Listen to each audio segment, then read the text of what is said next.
Merci, Voilà. Monsieur le Président.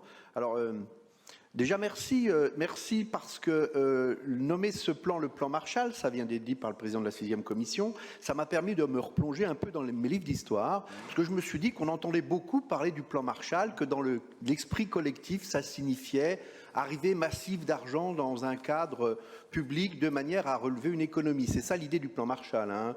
Général de l'armée américaine qui a développé cette théorie, disant on ne peut pas produire si on n'a pas de consommateurs et pensant que l'économie mondiale devait être relancée de façon massive, ce qui a été fait, et ça s'est traduit par un prêt non remboursable massif en Europe, et ça a dessiné les contours de l'Europe actuelle. Il y avait des choses intéressantes, hein. Il y avait aussi des conditions. Par exemple, j'ai lu, je ne le savais pas, qu'ils imposaient également que 30% des films qui devaient être diffusés en Europe, bénéficiant du plan Marshall, devaient être issus d'Hollywood. Vous voyez qu'il y a plein de... On n'est pas allé jusque-là, vous avez vu. Hein. Donc je me suis dit, la production locale de Côte d'Or sera peut-être imposée... non. Trêve de plaisanterie. Cela étant dit... Par contre, le 100% Côte d'Or, oui. Oui. Non, mais ça a fait écho. Nous, on n'est pas à 30% Côte d'Or. Ça a fait écho. Donc, trêve de plaisanterie. Tout ça pour dire que dans l'esprit, dans l'état, dans la sémantique, l'idée d'un plan Marshall, c'est un plan massif d'investissement permettant le soutien. C'est exactement le sens qu'on veut donner. Et aujourd'hui, on est dans les grandes orientations, pas encore dans l'affinement. J'ai des questions.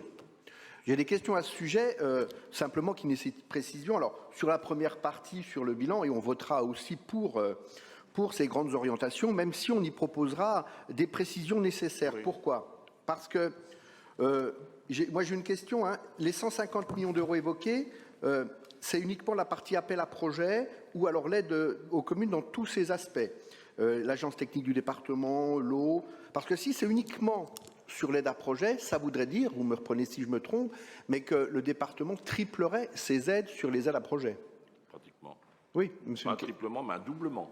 Un doublement. Bon. Je vous réponds tout de suite, c'est un doublement de l'aide qui est apportée aux collectivités, et voilà, pour permettre dans les 5 ans d'avoir un budget contracyclique et de faire face aux difficultés. Oui, ça permet d'avoir une vision, c'est pas... c'est le doublement. Ça s'inscrit dans le fonctionnement du département et on doublerait les aides d'aide à projet. C'est un doublement des aides pour les collectivités. Après, il y a une question qui se pose d'un point de vue technique. J'ai bien entendu la partie qui consiste à aider les communes de façon plus importante, de moins de 200 habitants, avec des recettes inférieures à 100 000 euros. On est très favorable à cette mesure, on l'a déjà défendue, mais on est aussi vigilant, et je pense que vous le serez également, et qu'il faudra travailler au risque d'effet de seuil que vont représenter de façon massive. Pourquoi? Parce qu'il nous paraissait aussi intéressant d'y intégrer non seulement les recettes, mais également les dépenses. Et que peut-être justement, en fonction des conditions locales de chaque commune, certains ont des dépenses contraintes qui ne sont pas les mêmes, et les recettes ne nous paraissaient pas être le seul élément intégré. Et pour limiter le plus possible cet effet de seuil qui existe, c'est y intégrer quelque part une vision, on va dire, réaliste de la situation financière des communes concernées, et qui parfois peuvent être au-delà de cet effet strict des 100 000 euros et de la population de 200 habitants.